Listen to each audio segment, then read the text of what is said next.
So even the settlements, it only happens because it's state sponsored. No, that makes sense. Cheers, Simon.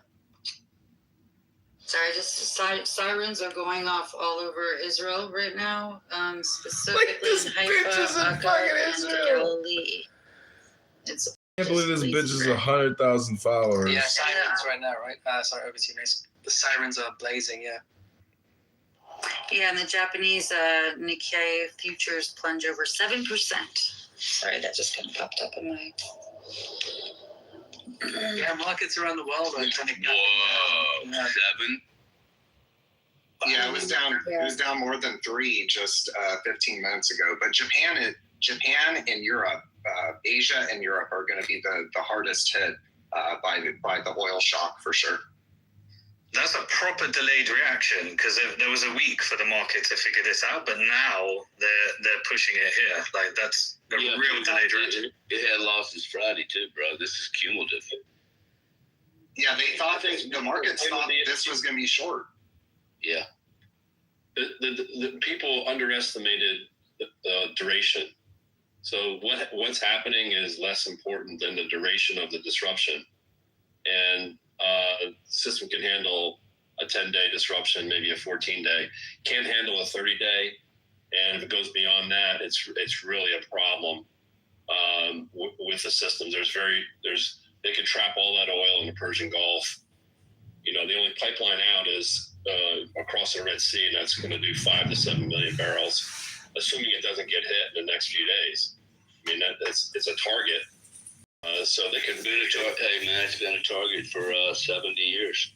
Yes, sir. The whole area has been a target. I mean, we've been living with this. Look, you have to expect people are going. Look, the higher the price goes, the lower the price will go. And every energy company executive understands, oh, shit. Okay, we might win for 3 months. I guarantee you, what's his name? Putin will most certainly sell discounted crude oil in this environment in exchange for long-term contracts. See, that's the part y'all leave out. You're like, oh, he's selling at a discount. Yeah, dude, because he's buying trust. He's acquiring trust in the demand sector. We were talking before on the prior call, the backwardation is pretty extreme right now. We're about $32 between April and December. So that's like, you know, we're at what, 108. I think December is about $35 below that. So this really is just a short-term issue in terms of the price, because structurally the market will adapt, and a $110 price, $125 price can't survive because alternatives will pop up. You just can't turn it on overnight. And to the extent you need the oil now, it's a problem. And then, you know, just from a pure cost perspective, you could really damage the GCC area in terms of their ability. And this leads back into the whole financial issue around the petrodollar system and how the GCC surpluses have manifested into Western assets. So it's a lot to think through here. I don't have it all figured out for sure, but I think the market is probably underestimating the complexity of what's coming down the pike, as evidenced by the fact that it took Japan about a week to wake up. Well, Thomas, as their current account is strained, right, as they're not able to export nearly as much as they were before, the other way of saying that, again, it's just an accounting reality, right? When we talk about outbound capital or credit to other countries and a trade deficit, it's just two sides of the same coin. And so, you know, if they are not able to export nearly as much, that also means they're not going to be able to have as much outbound capital as might have been pledged, right? Trump talked about the $18 trillion. That was not actual investment. That was pledges of investment. Well, if these countries are, you know, hampered by severe supply chain disruptions, not able to run huge current account surplus, the other way of saying that is that they will not be spending nearly as much money into foreign capital markets. And what's been propping up the U.S. economy? AI data center capex and investment in new data centers. And doesn't that feel like a crowded trade to you? I mean, the amount of money going there, it almost feels like malinvestment to me. I'm a big fan of AI, but I can't say that I can endorse $2 trillion of investment that's ever going to return. Maybe a couple plays return, but I don't think it feels a lot like the .com bubble, where the internet was a transformative force, but the firms that were on the 1990s, they all went tits up, right, for the most part, and the real emergent forces happened after 2000. The big FANG firms, they really came into their own then, and it feels a little bit like that's with AI. We don't know how it's going to play out economically. It has a deflationary impact, but I don't think bigger, better data centers is the future of AI. I think it's going to be smaller, architecturally more sound, distributed versus centralized. I know the governments want centralized, like the Palantirs of the world, but I just don't think that's where it's going. Just very quickly, guys. Robert, I'm so sorry. I'm going to give the mic right back to you, but there are power outages in Tel Aviv following the new Iranian strike just now. You've got the footage of the power outages and the aftermath of the strike on Suleiman's page. It's just been posted 30 seconds ago. Power outages in Tel Aviv following new Iranian strikes just now. And there's a market update. Crude oil prices have surged by over 19%. Now trading between 108 and 111, heating oil up 15%, gasoline up 10%, Australia's share market down by 3.7%, and Japan's Nikkei futures plunged by over 7%. So back to you. I think I saw diesel is like at a record high or something like that. Yeah, it's crazy. Back to you, Robert. I'm so sorry, and welcome, Casey. Go ahead, Robert. Thanks. Oh, no worries. I was just going to say it's all interconnected, right? Whether it be oil and what's going on, the regional war causing oil to skyrocket. By the way, the largest weekly gain as a percentage in history, going back all the way to the early 1980s. I mean, truly historic moves in oil, and the effect that'll bring in terms of demand destruction, global recession. That's also interconnected with the AI trade, which ties back to the outbound capital from the Middle East and from the Gulf countries. This is all I hate to be that the meme, like it's all connected, but it really is connected. And Simon was talking about it earlier. Yeah, that girl Casey, it looks like Iran has crashed the market. What say you? Yeah, I'm listening. I know he's asking me like the financial stuff. I learned from you guys with the financial talk. I've been listening pretty much all day to you guys. It's good to be back. Real quick, I'm just going to give a plug to retweet the space, reshare the space, have your notifications on. If you're on the YouTube, please don't forget to hit the like button, hit the notification bell for Suleiman's channel, and please subscribe to Suleiman's channel using the link above Suleiman, Beatrice, and Simon's head. So yeah, I'm coming in and I'm listening to all of this stuff about the market, and I'm not going to act like I know anything about this, but I am learning. I've learned a lot from you guys because you guys talk about the market in a realistic fashion. So we're all getting our asses handed to us right now. So if you're learning from us, you're learning from the broke guys. We're all losing money right now. But at least you're honest about it, and not, you know what I mean? So, not to say that's a bright side, but it's still something to, learn from. So, yeah. Yeah, Bitcoin's holding up quite well at 66,000, but I expect we're in for a very sharp crash soon. I don't think that's going to last. Yeah, look, Bitcoin is viewed by the market as a high beta, basically, a leveraged tech stock. And so, that kind of stuff is the first thing to get crushed during a recession, during a global recession.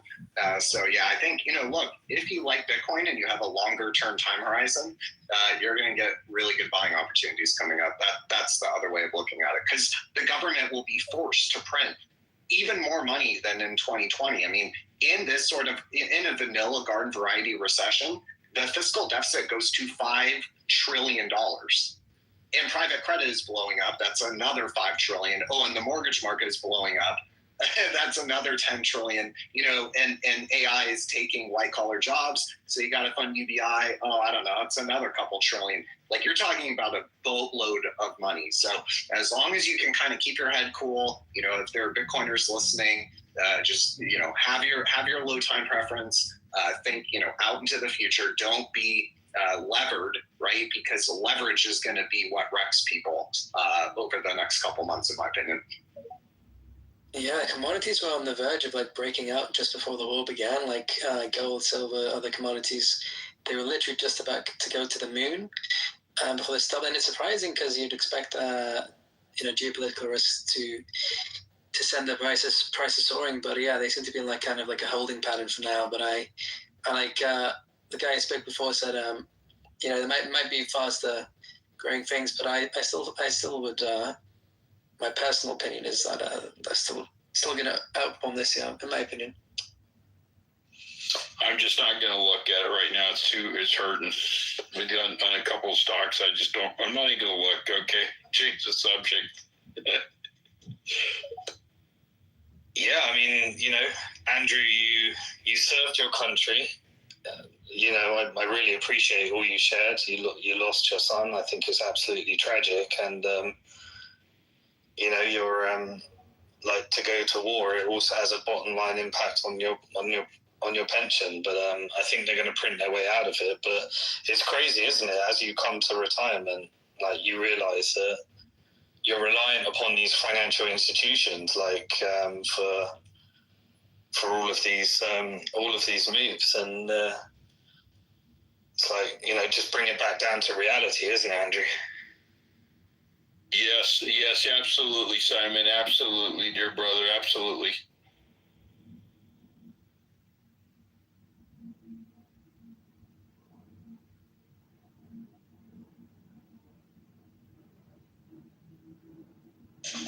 A lot of news coming out in Israel, guys, by the way. A lot in Tel Aviv. There's been like explosions, 12 explosions.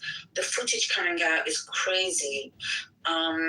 Also, an Iranian ballistic missile hit a U.S. base, likely the U.S. Fifth Fleet in Bahrain again. 15 explosions in Tel Aviv following the arrival of cluster warheads from Iran's ballistic missiles.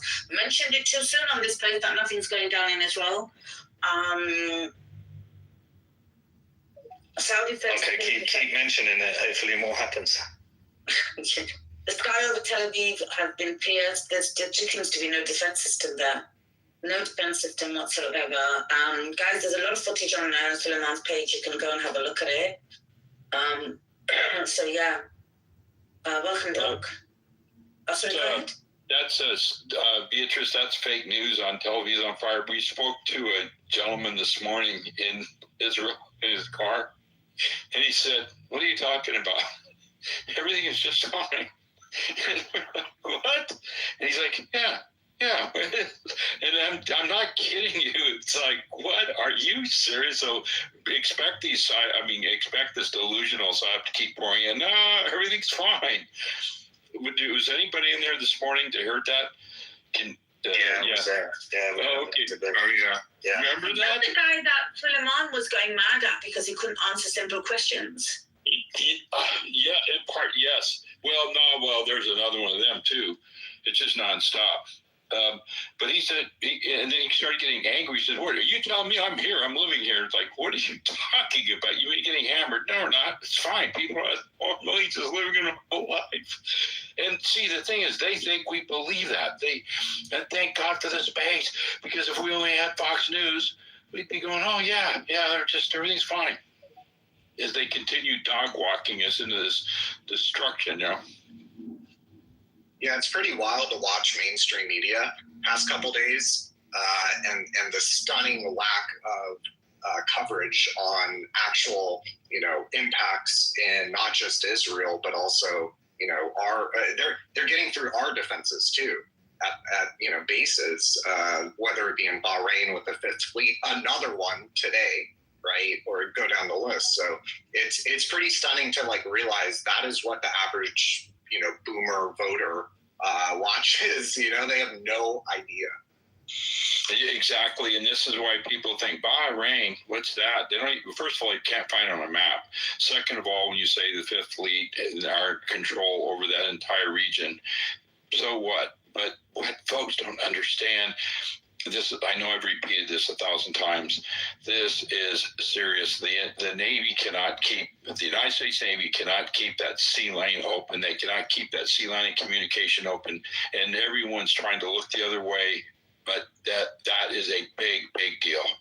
I'm seeing a major deal here. And only people that are going to speak about this are come out like Colonel McGregor. He said he's going to say it. And he's always demonized. Anthony Aguilar is going to say it. He's demonized. Scott Ritter, he demonized him. But the very few military analysts will come out and tell the truth. They can't. They won't cross that line. They're terrified because they'll be thrown out of the club. Yeah, and it's not hating America, right? If anything, at least my motivation is a love for America, right? Yes. Deep patriotism. Yeah. You know what I mean? That part is concerning and disturbing to me. Yes. I love my country. Are you kidding me? But I love it so much. I want to tell the truth. I don't want to see another Vietnam, another Iraq, and Afghanistan. And again, when you bury your children, literally, and maybe when you bury dear great men and women, you bury them, you see this. Maybe when you see, like I've got a very dear friend of mine. He is so. It tore him up so bad psychologically. He was drinking himself to death, and you see this, and you know what? I'm going to speak up. And I'm not going to stop. That's why I'm so wired in, engaged in this. And my dear wife, she's like, "What are you? You've been locked in here." And I go, wait, we got to go out. Yeah, okay, let's go take care of it. I got to stay connected because I'm driven by this, obsessed with this. Why? We are at war. We're the psychological part of this war. We're in the front lines. We're manning our positions. I'm serious. I grew up, in high school, I was watching people not much older than me, young men, come home every week in coffins by the hundreds, by the thousands, and that radicalized me. You know what I mean? And I see us repeating the same mistake now. And by the way, it's all for a foreign country that I have nothing to do with, that I frankly don't really care about. And it just makes it even worse that we are spilling blood and treasure yet again for foreign country. Amen, brother. Thanks, Robert. I just want to, guys, welcome Ryan Dawson to the panel. Ryan, shout out to you. I stayed awake to watch your interview with Suleiman early hours of the morning in England. Phenomenal analysis, brilliant interview. If anybody hasn't seen it, go to his YouTube. It's on there. Go to Suleiman's YouTube, which is Suleiman Ahmed X. And the tweet's actually in the nest for his YouTube as well. And you'll see the interview there. Great analysis from Ryan. Ryan, what's your take on what's happening today with the markets and the now recent attack in Tel Aviv? Yeah, it's I'm a little bit sick. A little sick today, but yeah, that's why the voice sounds like Vader. It's all good. Yeah, as predicted, Haifa is getting swarmed by drones. They're getting pounded. Power outage outside Tel Aviv. The interceptors are so low, things are just going in at will. Helicopter was shot down outside of Navid Shit, which is it's actually in the eastern part of Lebanon if you went northwest of Damascus from Syria. So what they did is they went in from Syria, went in from the east. They didn't start at southern Lebanon and reach that high, but they shot it down. Hezbollah has capacity to do that. IDF soldiers were captured again. This is a different incident than yesterday, where they got 3 of them. The U.S. is 100% hiding its casualties. So is Israel. You don't have hotels full of CIA hit with no wounded, no dead. I do not believe the air defense systems hit those F-15s 3 times. Now that we have 2 more that have been tagged, it seems like the Iranian defense. Another one, they said Qatar defense systems hit one.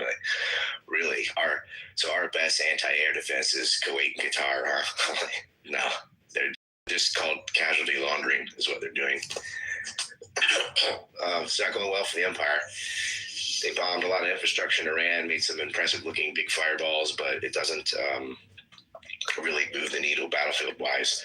They don't have an answer to these drones or missiles, and now you have these MIRVs that people call cluster bombs, but I think MIRV is more accurate. They don't have an answer. There seem to be some sort of new plasma weapon too. Iran has a perfect plan here. My only worry is how long will these victories last before the De Gaulle and the Bush come? You have 2 more carriers coming. Those things are a problem. They don't have an answer for those other than to just take it on the chin. But yeah, the ammo problems continue in the markets. You know, I think what happened was a lot of speculators thought it's okay.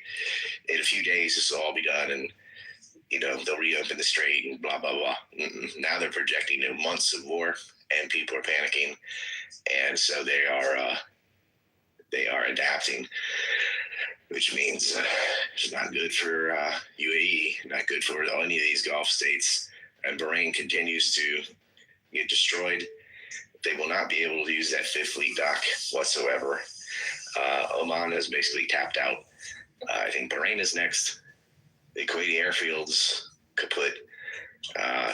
It's the Gulf Arabs that are taking it worse. Haifa will continue to get hit today and tomorrow, and Dimona is next. But it's going to be a while taking out that northern port in Israel, and all they seem to be able to do is lie. They're just like, oh, look, the ballistic missiles are fewer today than before. Like, they're not in total. They shot fewer at Israel because they shot more at the Gulf states. And really, it doesn't matter. Your THAAD systems, 2 of those are out. Your biggest radar's out. Your 2 biggest radar are out now. They're blind, and I think that's why they're swinging blindly at targets. And I think that's why they can't. Their interception rate is lower, not only because they physically have lower missiles to shoot into lower numbers, they can't pick it up at as long of a range, so they're having to react with a shorter reaction time. And then with the drones from Hezbollah, they don't have time to react whatsoever. I mean, going from Lebanon to Haifa is a very quick trip.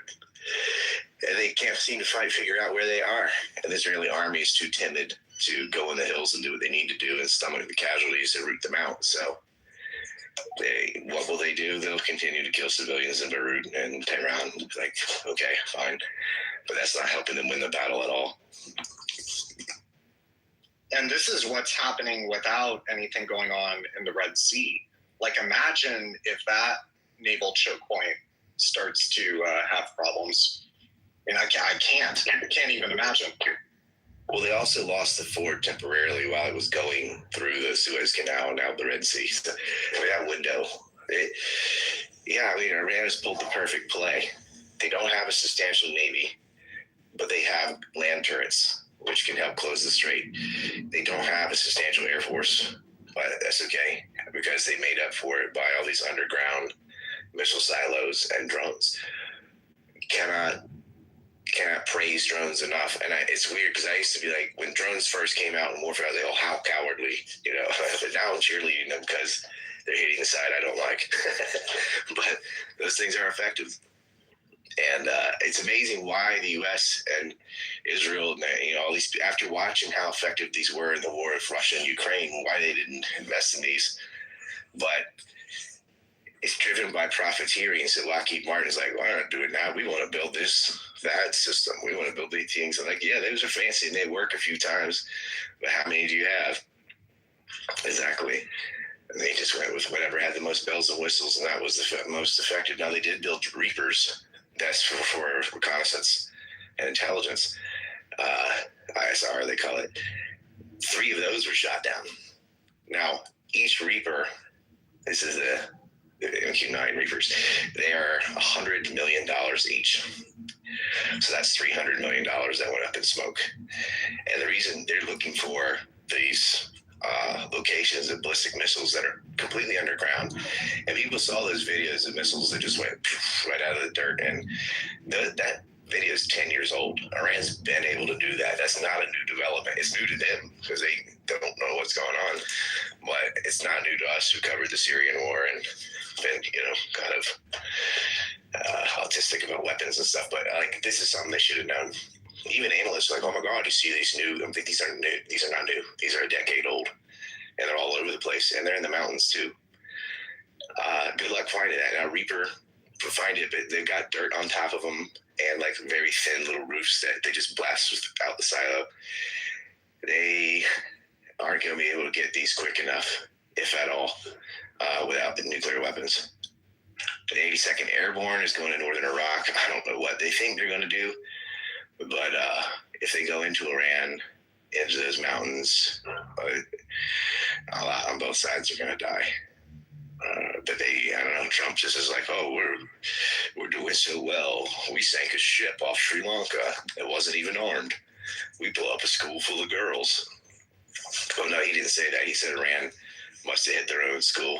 But if you look at the aerial photographs, all the other buildings are hit dead center, including the school. They did it on purpose.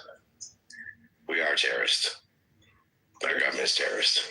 And Ryan, the target assessor that did that before they launched that Tomahawk, they said, well, that girls' school was was a Navy, Iranian naval building, but that was 8-10 years ago. So I don't buy it that they didn't know. I think they're using AI, and it doesn't work. Wow. That's what I think.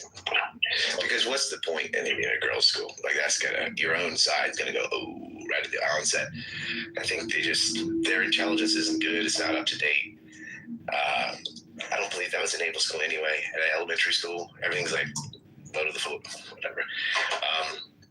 It was near some IGRC buildings, but so what?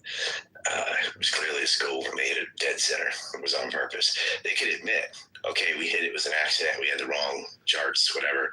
It wasn't up to date, and apologize. But instead of like, oh no, Iran hit themselves. It's like when they said a Hamas rocket misfired and landed on their own hospital court. And it's like, no, it's a JDAM. It's on film. We got audio evidence, visual evidence. That was when Israel did that one, and they blamed it on Hamas. It's the same play. They're going to lie. Yeah, over and over again. Ryan Robert was mentioning, and I've been really watching the Red Sea there after the Suez Canal with that forward battle group coming through there. The Houthis, your call, they're going to show their hand here, or what do they do? Because that's getting in their wheelhouse there.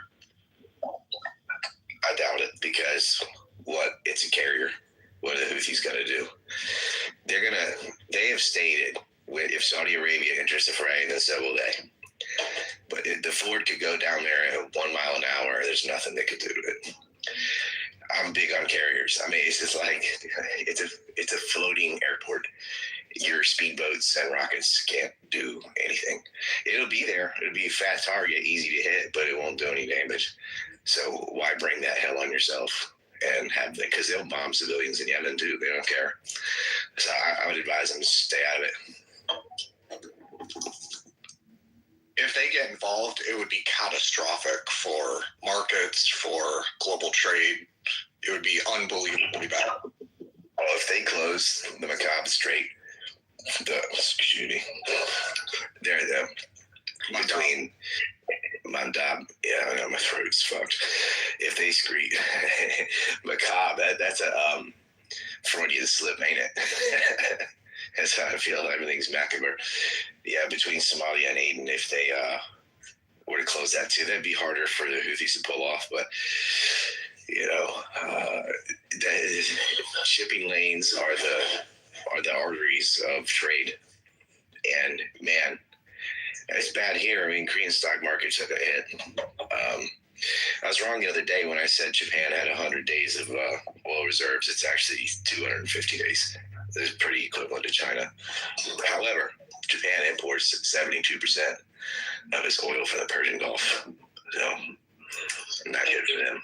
Ryan, can you talk to how long you think the duration of the conflict in its current state, meaning that basically the Gulf is shut down? If I said that is the metric, talk about the duration and how you think it plays out. I mean, at some point, well, it's 3 days. No, it's going on longer than that. I mean, we say at the current state, it's unlikely that it will stay at the current state. So you're like, well, if it's at this pace, how long can it go? It's kind of odd because I think the pace will change. You're seeing more carriers coming. You're seeing Hezbollah more activated. So the pace is picking up. But the U.S. they're gonna run out of defensive missiles soon, and places like India that has about 8 days left of oil reserve, they're gonna panic. They're gonna put pressure. I mean, that's the largest country on earth population-wise. For something to give. I mean, they're allowing Chinese ships out, and Iran could be like, "Oh, we can allow this through if that's the negotiation." But no, this war can go on all summer. Like Iran has enough ammo, and so does the U.S. The U.S. doesn't have its standoff ammo. They're going to run out of that. But JDAMs, they could do that all year. Unfortunately, Israel not so much. But really, this is Israel's war that Americans are fighting. So they could go on all summer. I don't think it will, because I think the economic catastrophe is so bad that world pressure is going to end up putting an end to this. But yeah, I don't know. You're throwing darts really, I guess, because they have the capacity, both sides, to go on for months and months, but not at this pace. Iran can pretty much keep up this pace. The U.S. cannot. They have more ships. They have more things they're not even using. They can send in. They can start using ATACMS. They have some cards they haven't played. But Iran is pretty reliant on that eye in the sky from China, and China's like, guys, knock it off. Like, they're already pretty angry about that's why I think their ships are being allowed through. But their intelligence ships is sitting there floating around, and nobody's going to touch it. You think the U.S. is going to hit a Chinese ship? Like, if Iran was smart, false flag that, and bring China into the war. No, they can't. But China can say, hey, look, they're not going to cut it off. They can't allow Iran to fall. So, yeah, I see this going on till June. I wish it would end sooner. I wish they'd just hurry up and burn all of Israel. But it feels like Trump this past week that used the term it's going to go 4 weeks, right? I don't think the markets, when this started 8 or 9 days ago, I don't think the market thought that. I thought they thought it would be a 5 or 6 day thing, and the Venezuela thing probably created a bad paradigm in people's minds, and I think the market reacted. And the 12-day war. They're like, oh, that was only 12 days. Yeah. So let's say 5 to 12 days, when it just like last time or something. And so they're all hoping, like, oh, well, the strait will be reopened once the war ends, and the war will be end in the end of the month or something like that. They hoped. But it looked, everything in Iran, like there's no significant, like, military targets that are being destroyed. The most things in Iran that have been destroyed is their own missiles when they run into buildings, and their drones when they hit Tel Aviv and Bahrain and Kuwait. Like, their whole army's there. Some boats have been sunk, whatever. They never had a significant navy anyway. The land turrets are all in place. They haven't been able to find them. They can't reopen the strait. They talked about sending escorts, but they haven't done it. If they do that, those ships will get sunk because they can't put the big boats in there. It's too shallow. And, really, Iran can destroy anything other than a carrier. Like, they can destroy a destroyer. They can. They have torpedoes and things for that. It won't be easy, but they can do it. Yeah, but I also think the one danger with the carrier, though, Ryan, and that one, that, you don't have to sink the carrier. It's just if you can take out the rudder system. Remember the Bismarck, you can cripple it, and that'll just basically render it capable, as you know. So, I don't, it's not like the Bismarck. You couldn't do that. You can take out its support ships, and if it can't refuel, if they can't get food, if they can't resupply ammo, but they still have the flight deck for all the electronic warfare and obviously the fighter jets and bombers. But it's not as simple as, like, I know you are correct about the Bismarck. Like, that was the German super ship. And, big waste of money, in my opinion. They should have made U-boats, more U-boats. U-boats were the most effective thing they had. U-boats, brother. But, yeah. They sank so many merchant marine ships. They're all over where I used to live in Hatteras Island. You can find the debris from things the U-boats destroyed, the graveyard of the Atlantic. Ryan, why did the carriers can't be taken? Like, you couldn't. Isn't it possible for a drone to hit the catapult system and the ship doesn't sink, but it becomes inoperable as a flight deck? Good luck reaching it. They're out of range. I mean, it's you can try and get there with a Persian lawnmower. It's just gonna get whacked with a rail gun. Like, it's. I guess if they were all asleep or something, you could do it, but it's just not realistic. Fair enough. The only real thing we have with submarines, that's the ultimate, honestly. I mean, we talk about that. I agree. Subs and mini subs too. And you know what? The U.S. has very good sub fleet. Yes, sir. And again, but again, they can only fire it so many times. And then what? Because they're not going to Bahrain. They're not going to Cyprus. So what? Diego Garcia? Like, where do they restock? Well, we resupply. We'd have to resupply out of wherever we went into a port. We would just 2:00 in the morning. We just do a vertical surface extensive. We never pull in ports. They won't do that. They can't do that. That's not our doctrine. Just breaking real quick. There's a lot of sirens going off and loud explosions all over Doha. Ryan, a quick question. You said that the carriers. You said the carriers. Were a threat to Iran, but they have to also stand off, right? Because the Iranian missiles could attack them, including maybe not a carrier, but these other ships. What has more range? Planes launched off a carrier that has to stand off, or the missiles that could attack them from Iran? The planes. And it's not because they have to stay out of range of missiles. They have to stay out of range of shallow water and missiles. But yeah, the planes can go do sorties, come back, and you can't touch them unless you catch them while they're over Iran. And they have hit some F-15s. I think they hit an F-18, but all the stealth stuff is just pretty much hitting whatever it wants. But is the stealth stuff in theater? Is the stealth stuff in theater? Yeah, it's in theater. They use that to carve a path of Tehran. That's why it's on fire. But there's F-35s, for example. Those are stealth. They're hitting things. But, the payload of each of these, you just can't bomb your way out of a country the size of Western Europe and 90 million people. Like, you can't win this just with the air. You'd have to send in an army, and they're not going to do that. So what they're trying to do is destroy Iran's ability to do offense, get rid of those ballistic missile systems and drones, and they can't find them. And when you're over there, they can't just sit there in a circle. They don't have that level of air supremacy. So they're losing. I mean, casualty-wise, they've killed more people, but it's mostly civilians.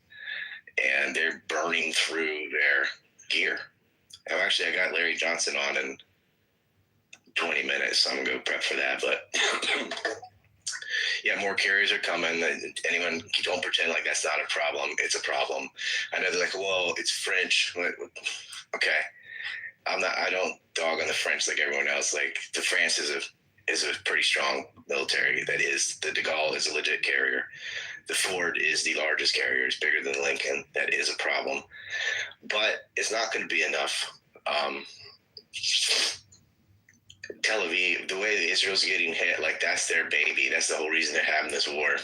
And things are just cutting through like a knife through butter.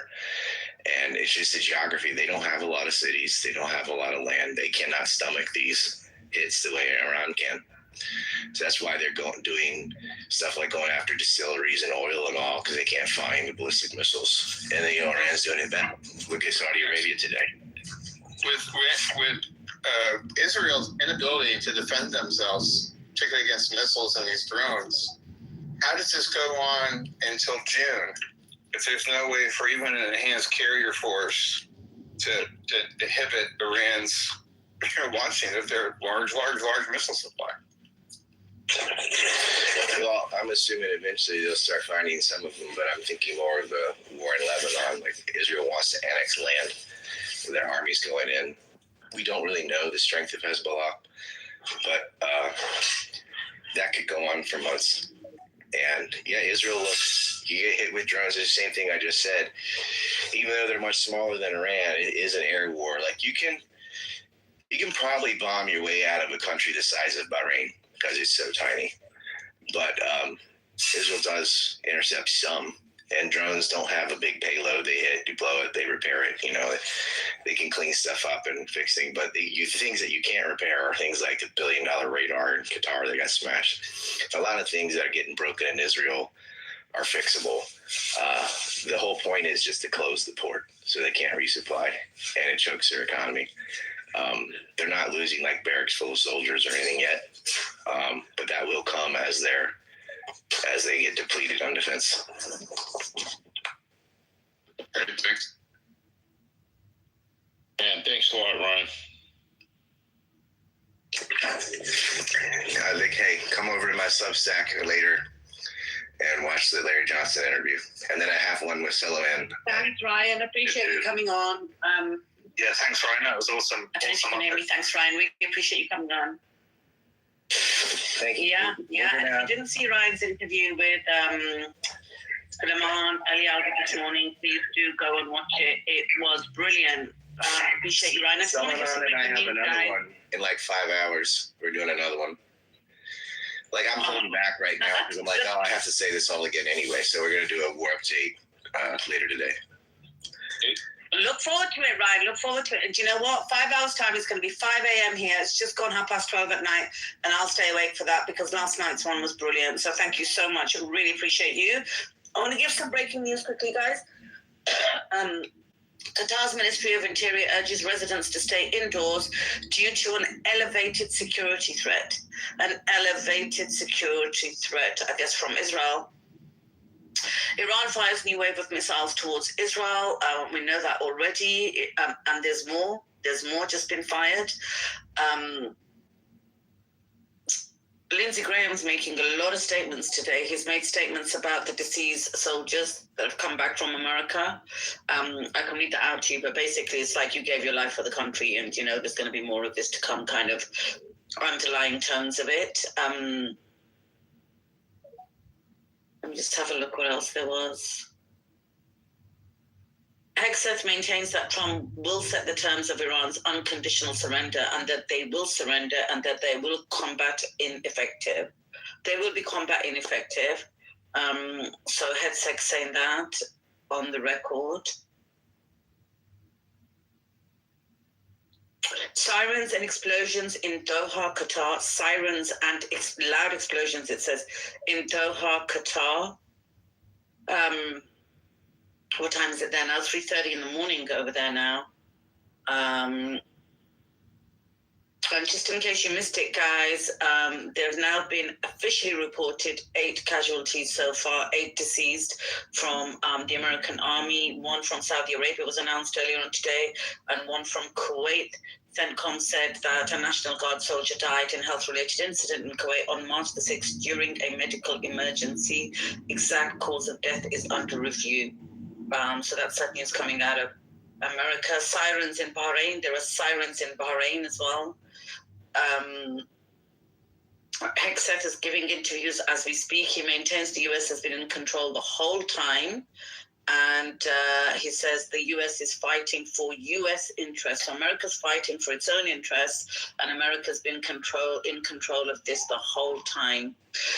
The Iraqi resistance in Iraq has shared images and released scenes of the targeting of the Muwafaq air base in Jordan. Yeah, I think I'll pause there. This is Lindsey Graham's one. He says Iranians will be liberated. He called. Oh, I did read that one out actually, and then there was another one, but I'll just forego that. Thanks.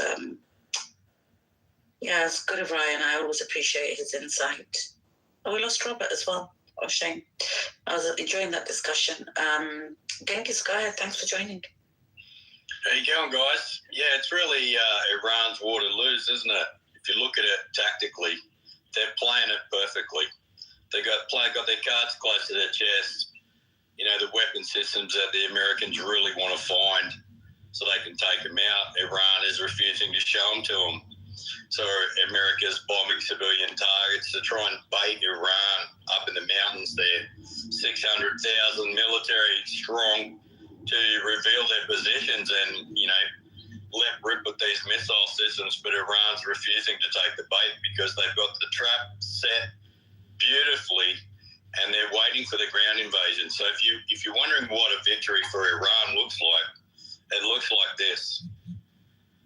They're not concerned about the B-52s and all of these, stealth fighters or any of that nonsense. They just need one really good victory right at the start that will come if America dares any kind of ground invasion, whether they parachute guys in or whether they attack from the outside of the mountain range. Once they start that ground assault, it will be huge and it will have to be supported by their close air support aircraft like Apache gunships and A-10 close support fighters, and even some F-16s as well, ground attack F-16s. They've already proven that they can shoot down F-15s, and because they can shoot them down, then that means that all these other close air support planes that fly way lower will just be, like shooting fish in a barrel for them. So if America launches a ground assault, Iran can take out their air support, and then they can pound those ground troops from the tops of the mountains, from their fortresses and their missile sites that America doesn't know where they are. So it's perfect. They only have to do that once. It only has to happen once. They just got to turn that ground assault around and get America to retreat, and it's over. America will not be able to come back again. They won't have the stomach. The American people won't have the stomach to see them go back in and try it again. And then where are we at? America realizes that. That's why you're seeing the rhetoric starting to be questioned, where you've got the spokeswoman for the White House talking about drafting Americans. We're not ruling out the draft. Why would they possibly need to talk about the draft of American citizens? Because the ground troops of the American military are starting to question it themselves. Like, well, what if we get our ass handed to us trying to get in there? Who can we get as backups? You're also hearing them talk about the nuclear option. They're talking about the nuclear option because they've done the groundwork themselves. They've looked at it on the map and gone, there's a huge chance if we try to assault, into those mountains, that will be defeated. If we try and launch an air assault, an airborne, the moment you fly paratroopers into the center of that country, you immediately need to support them with Apaches and A-10s. And as soon as they get into that fishbowl, it's over. So I think, I have no emotional connection to an outcome in it. I'm just looking at it purely as from a strategic viewpoint as a retired military guy. And as far as I can see, Israel is just they're playing their cards. They're playing the game wonderfully, and America is kind of, along with Israel, scratching their heads, going, "What can we do here?" If you look at it from the outside, it looks like they bombed that school deliberately. If they did bomb it deliberately, not just bomb it once, but bomb it twice, that is a provocatory attack to try and draw the Iranians' missile systems out, right? If we bomb a school, will you wheel them out of the mountains and give away the positions? What if we bomb the school twice? Come on, take the bait. And Iran's just refusing to do it. And it won't work. Bombing civilians never works. All it does is harden the hearts of the soldiers up the mountains. They'll just fight 2 times, 3 times as hard as they would have before once they know you're attacking the civilians. That's my take on it so far. I think Iran is in the box seat. They've already won. It's their victory to lose, and they'll only lose it by doing the wrong thing and allowing themselves to be provoked into something they don't need to do. And I don't think they will. Frankly, I think they're way too crafty at defending that mountain fortress country for decades to fall into that trap. That's all I got. Thank you so much for the mic. Thanks, Angus. I appreciate it. So Japan's Nikkei 225 has lost over 350 billion, not million, billion in market value so far just today. There's absolute chaos in Israel. A mayor and his deputy were shot by a gunman inside a restaurant in northern Israel. It's literally falling apart. The new leader of the IRG is falling apart. Yeah. Japan's market. It is, isn't it? Yeah. Japan's market's lost 350 billion so far. Oh my God! Please tell me, Adam, you did that deliberately. Yeah. Oh my God. I'm really beginning to think we've got like literally a divide in this space. Gender divide, gender apartheid. Yeah, gender apartheid, yeah. Okay, gender apartheid, exactly. So the new leader of the IRGC is Supreme Leader Ayatollah Khamenei's son, and this leader, Syed Mujtaba Khamenei, that's his name. He lost his father, obviously, we know that, last week, Saturday, his mother, his wife, his son, his niece, his nephew, his sister, and his brother-in-law this week. That's who America and Israel have killed in his family this week. Both his parents, his wife, his children, his sister, his nieces and nephews, and now he's become the leader. Let's have a look. There's a lot of news coming out, guys. I'm just going through it. High security alert in Doha. There's a high security alert in Doha. Yeah, I've seen, let me just have a look what else is going down. So the new president that's been elected for Iran, Mujtaba Khamenei, has said that he heralds a new era of dignity and strength. Also, more market news, guys. Samsung Electronics share price plunged by over 8.5% in today's trading. Over 8.5% in today's trading.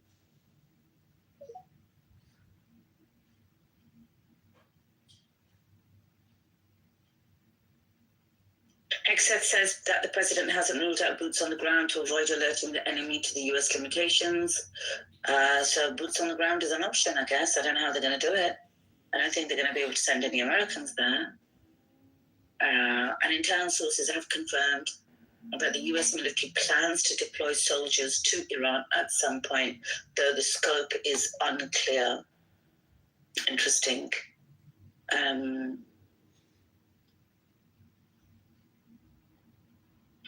Imagine the resolve the Iranian people will get from that guy being selected, Beatrix. He hasn't just lost his dad, but he's lost all of his family as well. That's going to be something. Hey everybody, was that silent? Or is my mic not working? No, Simon, I was hoping you'd come back and bring some mics up because I can't see the mic requests. If anyone could hear us. Yeah, Genghis. Adam, can you hear me? I don't know if you can hear me. Simon, can you hear me? Yeah, we can hear you. We can hear you, yeah. I don't know about the audience, but I think the panel can hear you. Yeah, I can hear Simon. I don't think Simon. He's on mute right now. Yeah, but I don't think he can hear us. Simon, can you hear us? Yeah, he's glitched. Yeah, I've never had today 10, 12 times it happened to me to get kicked out. It's only this space, Andrew. It's only this space. We crashed earlier. They botted it. Well, you were here, weren't you? They botted it. I said we've just got 1,200 bot attack in the title, and they bought it so that they can make it crash. What happened half an hour later? We crashed. Right.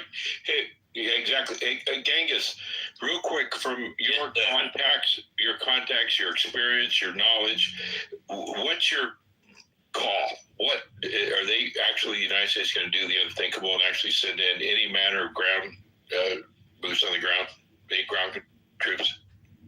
No, I can only re-emphasize what I said before. They cannot do it with those missile systems in place. They're going to get pounded unless they can draw them out. We're just going to see this stalemate go on and on and on. And I really meant it when I said it is Iran's victory to lose. They've already won. As long as they can just sit there and grind America down and grind Israel down and keep flying out those really cheap drones, that it's only going to end one way, and it's going to end with them winning. Or they nuke them.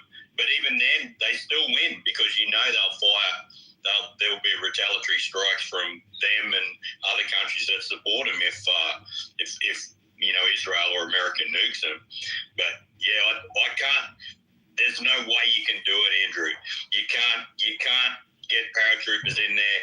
You can't go into the mountains with heavy. You're going to need hundreds of thousands of troops to do it, and those hundreds of thousands of troops will need close air support, and that close air support aircraft will be shot from the sky like nothing. Like once you start bringing down, multi-million-dollar A-10s, but more importantly, Apache gunships.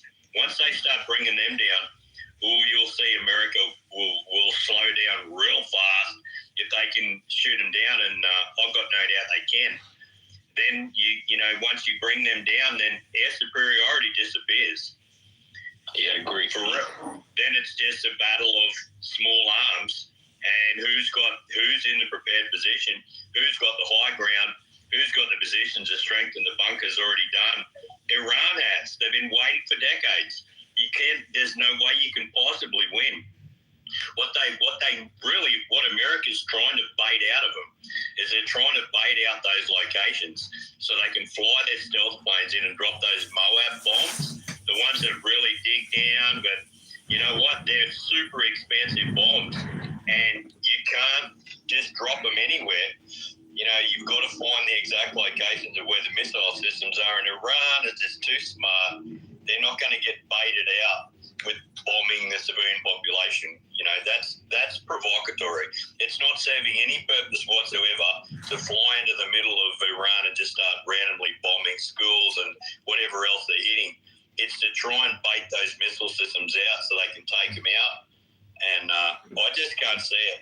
And from what Beatrice just said about the guy that's replacing the Ayatollah, his son, that once the Iranians hear that guy is the man that's taking the place of his father, that is going to just stiffen their spine so much, because he'll be a guy that they will look at and go, he is, he's not some elitist that isn't suffering. He's shared our pain.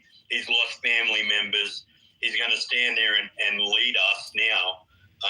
That's exactly the type of war leader that you need. Maybe they even look at him in an even more, they have even more faith in him than they did in his father, because of the people he's lost already. They didn't. If they tried to break the back of the Iranian people by taking out his dad, my goodness, they made a serious mistake.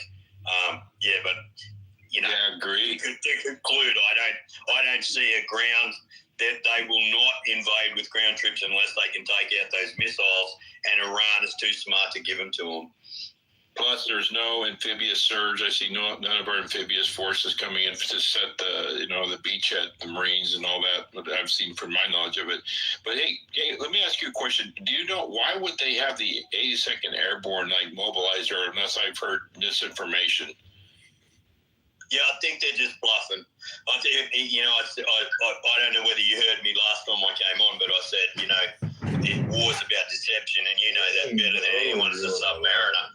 It's all about deception. It's about, the generals, if you're weak, you try and appear as if you're strong, and if you're strong and you're in a position of strength, you try and appear as if you're weak, and you've got both sides doing exactly that. Iran is absolutely, in the box seat. They're in the driver's seat, but they are doing their best to appear as if they're weak.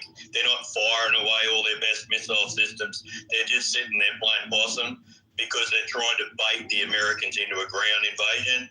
And the Americans know that. And they can see the entire world looking at it and going, what's going on? How come you aren't invading like you did in Iraq? What's happening? How come you're not taking out all these missile systems like you did in Iraq? What's stopping you from doing this? We're waiting for the shock and awe, President Trump, like George W. unleashed on Baghdad and all those targets. You've got the same planes. How come you can't do it? Why aren't you guys going in there? They know that the world's looking at them going, what's America afraid of right now? Why isn't this place being reduced to rubble? What are they so scared of? So you then have Trump going, well, we can't have that. We've got to appear as if we're strong. So let's pull out the 101st Airborne and let's act and, let's just talk a big game and pretend that we can literally fly 100,000 paratroopers into the center of Iran and just, get them to jump out the back of planes that'll only be a few thousand feet in the air. As if, if you can take out an F-15, imagine what they can do to those craft that the C-130s and everything else that the paratroopers jump out of. My goodness, they're just going to be coming down like shooting ducks on a lake. It's so easy for them to take them out. And if they, what else do they got? They're going to jump them out the back of Chinook helicopters. Same thing. Any aircraft that you jump paratroopers out, like in big numbers, I'm not talking about halo jumps.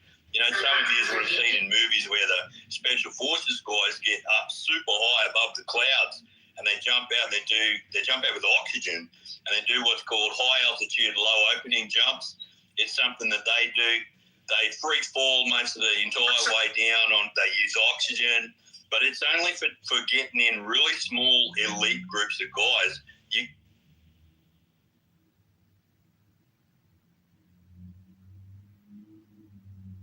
Guys, Beatrix, Simon, you there? Yes. I'm here, yeah. It looked like you got kicked. To me, it looked like everyone went to listener. I'm the only speaker on my screen, so. Yeah, we're being attacked, people. So if everyone can reshare this space and like and comment, the engagement helps. Okay, I'll try and find him again. That was Genghis, right? Genghis, you got booted out. It wasn't us. If you want to put your hand up and continue, then I'll let you back up. Oh, there he is. I got punted. Sorry.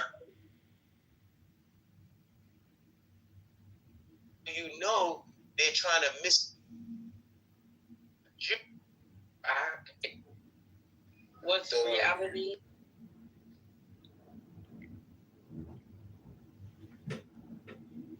Yeah, bro. Start over. Just play again. I'll play serious. I'll focus. I don't suck that much, bro.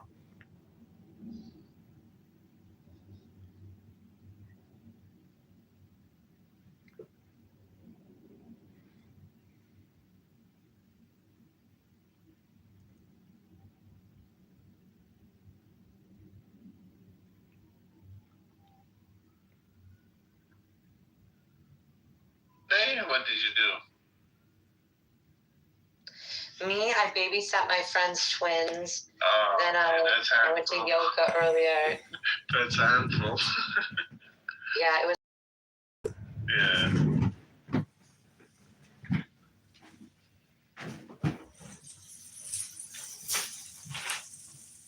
Do you think we're still gonna last a day? Maybe a couple days, but nothing more than that. I think he's dead though. Yeah, me too. I don't think they're gonna show him ever, and he's gonna be like the 12th, Shiite prophet that never. I'm worried that they're gonna. I'm worried that that they are negotiating an exit plan for them. No. But I don't think Israel will let them. No. There is no exit plan. No, not at all. Don't even think about it, because he's just like his dad. Nothing gonna change. They're not gonna fool themselves. No, like for them to go to Russia. That would be great, but then the IRGC would collapse. Then the IRGC would collapse when they realize there's no one protecting them.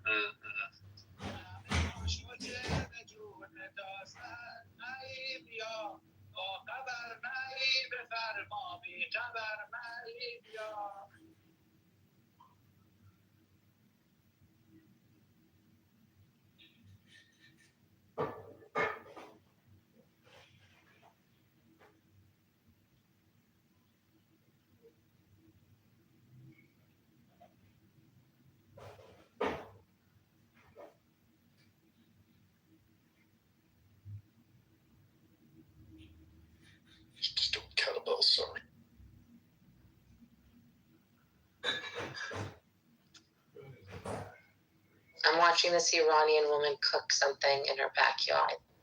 No.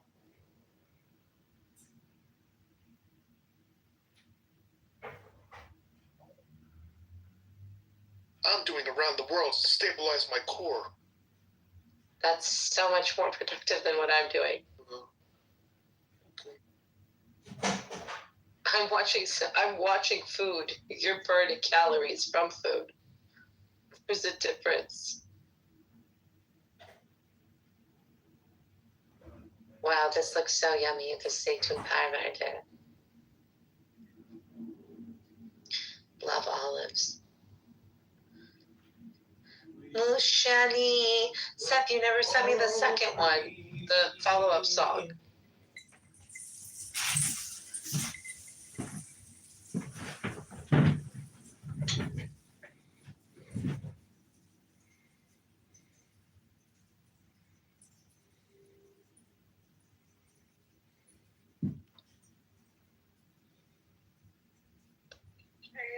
I'll call you later. Okay, bye. Catch play.